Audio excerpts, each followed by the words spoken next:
Hey everyone, welcome back to this week's edition of the Maconi Setup Shop A-Fix Tutorials. This week we are looking at the new Atlanta Motor Speedway, so strap in and let's get to it. Uh, just showing you guys how I took off from pit road for qualifying, just so you know you can hold it wide open as long as you're on that first lane.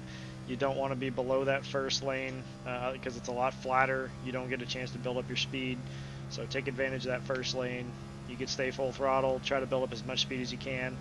I've done quite a bit of testing for this just because I'm a super speedway junkie, almost like a disease at this point. But lap one to me was nowhere near as fast, about 800ths off, which is pretty significant. So I think you're going to have a 2-lap qualifying session.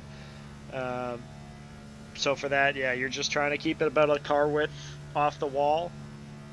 Right, I usually try to use this center windshield bar here as my reference. If I can keep it on that dotted line, I know I've got plenty of room. If I go a little right, I know I'm safe. Cutting it about a car length down on that apron there, not taking too much off, because if you get way lower than that, it's just bumpy as all heck, and it actually slows you down so much more because you're just scraping the heck out of the underbody. Just a lot of friction, no need for it. You can see the lap times here. This first run was done in 4th gear. Coming off of 4, I wanted to point this out. If you watch my wheel, it's almost like I'm not even changing it. Like I'm not even changing my input. I'm just letting the car kind of follow itself down. Okay.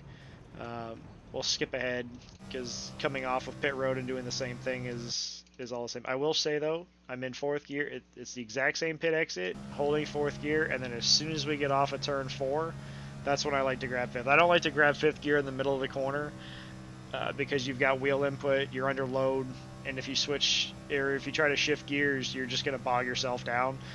Much easier to do when you come off the corner, car's trying to accelerate, wheel straight, grab 5th gear.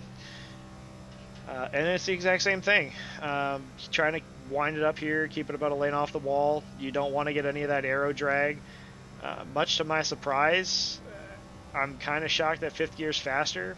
I do think it's going to be very weather dependent.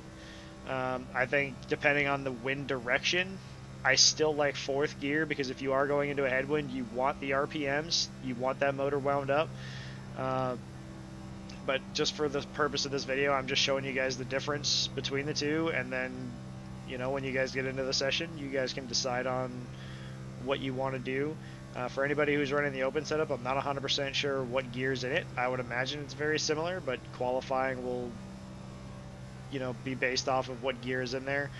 I'm not sure what option you'll have. And then, yeah, it's the exact same thing, and you can see the difference between 4th and 5th gear. About 100th faster. I was kind of surprised myself. I wanted to point out, though, the rules. It doesn't say what speed limit you have to be here. I thought it was 75. Okay. Um, I think it's pretty straightforward. As soon as you come off, when you get in line with this a little pink and better sign, I think once you pass that, it gives you plenty of room here. You might be able to get a little deeper. The biggest thing with getting on a pit road here, if you absolutely have to, okay, don't speed. You get a speeding penalty here, your race is done. It doesn't matter how many cautions you get. It's going to be so difficult to come back from, okay? Just wanted to point that out. I'm not 100% sure what the speed is. If there's no speed, well then you just do whatever you can to get onto pit road here and make sure you got your 45 miles an hour. Okay, guys, relatively short video this week. Just not a whole heck of a lot to go over for Atlanta. In my opinion, track position is important. Pit stalls, being up front.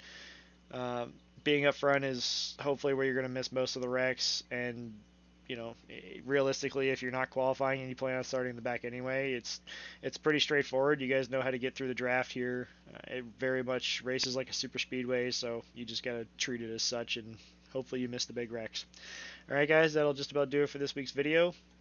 Next week will be the open setup at Chicagoland, so Make sure you hit that subscribe button and ring the notification bell. You're not going to want to miss that. If you find that this video was helpful, please consider leaving a like. And any questions, comments, or concerns that you guys want to discuss, just leave them down in the comments down below, and we'll get to them throughout the week. All right, best of luck this week, and we'll see you on the track.